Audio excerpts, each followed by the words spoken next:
रात्री 5,000 महिला रात्री लोक साऱ्या उत्तर जर झाले पोलिसांमध्ये आणि मराठ्यांमध्ये याला दुसऱ्यांदा अंतरवाली घडवायची मी राज्य बेचिरा होण्यापासून वाचवलं. देवेंद्र फडणवीसचं काम होतं.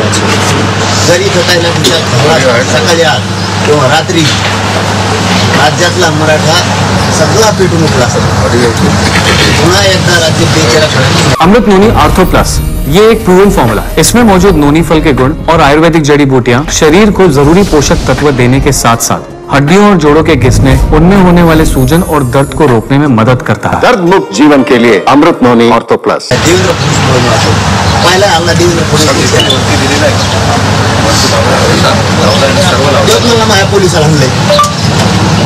जनता नाही माझी, जनतेनेच पोलिसाला म्हणलं.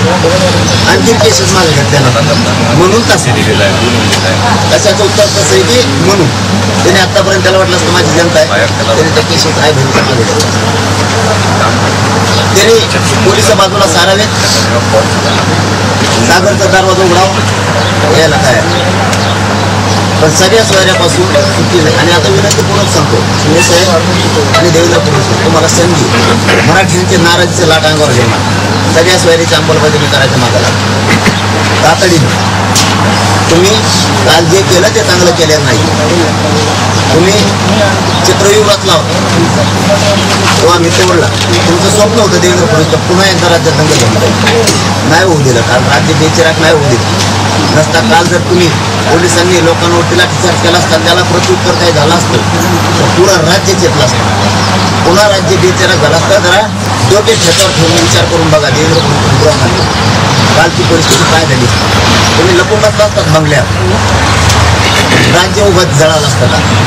हे नरेंद्र मोदी साहेबांसुद्धा विचार करणं गरजेचं आहे. राज्यातल्या सगळ्या नागरिकांना सुद्धा विचार करणं गरजेचं आहे. तुमच्या विरोधात 2 गुन्हे दाखल झालेले आहेत बीड जिल्ह्यामध्ये. एक अंबळनेर पोलीस स्टेशन आणि एक शिरूर पोलीस स्टेशन. दोन्ही ठिकाणी विनापरवाना रस्ता रोको केल्याप्रकरणी तुम्हाला देखील त्यामध्ये आरोपी करण्यात आले. काय म्हणते दुसरं मग मी दामरण उपोषणात समाजाने मिळून निर्णय घेतलेला. इथं समाजाने मिळून घेतलेला निर्णय आणि मी भेट नाही समाजासाठी. कर म्हणा तुला काय अन्याय करायचं ते जास्त भोगायला लागणार आहे. याचे परिणाम आणखीन जास्त भोगायला लागणार देवेंद्र फडणवीसला. आणखीन बी शहाणपणाची भूमिका ती. आणि तुम्हीच महाराष्ट्रातले सगळे गुन्हे मागे घेऊन सगळ्या सोयऱ्यांची अंमलबजावणी करा. मराठ्या संघ प्रेमाचं ताट ठेवा, विषारी ताट ठेवू नका. जड जाईल. आणखी नाराजी अंगावर घेऊ नका. सगळे सोयरे आणि जी मागणी आहे ती आणि त्यानंतर गुन्हे मागे घेण्याची मागणी, या 2 मागण्या संपल्यानंतर तुमच्या पुन्हा काही मागण्या असणार आहे का की या 2 मागण्यांवर तुम्ही तुमचं आंदोलन थांबवणार? पहिलेच दादा आहे 6 महिन्यापासूनच हे म्हणतात फक्त शेपूट लांबलं. हे शेपूट देतच नाहीत. पोळ्याच्या दिवशी बैलाचे ते मागचे वाळ्या कापीत असतात तसं काम यांचं. आमचं शेपूट लांब नाही, येऊन शिकत कापी देत. पूर्ण सजावट करा ना. आम्ही सांगितलं तुम्हाला सगळ्या सोयरीची अंमलबजावणी करा. नोंदी सगळ्या शोधा. समितीला मुदत वाढ द्या. हैदराबादचं गॅजेट घ्या. गुन्हे मागं घ्या. तुम्ही घेतले का? आधी सूचना तुम्ही काढली आणि तुम्हीच करत नाही. परत जनतेला वेठीस धरणार तुम्ही. जनतेला वेठीस धरू नका. तुम्हाला आणखीन एक संधी आहे. तुम्हाला वाटलं असताना पोलीस बळाचा वापर केला मागं गेले तुम्ही.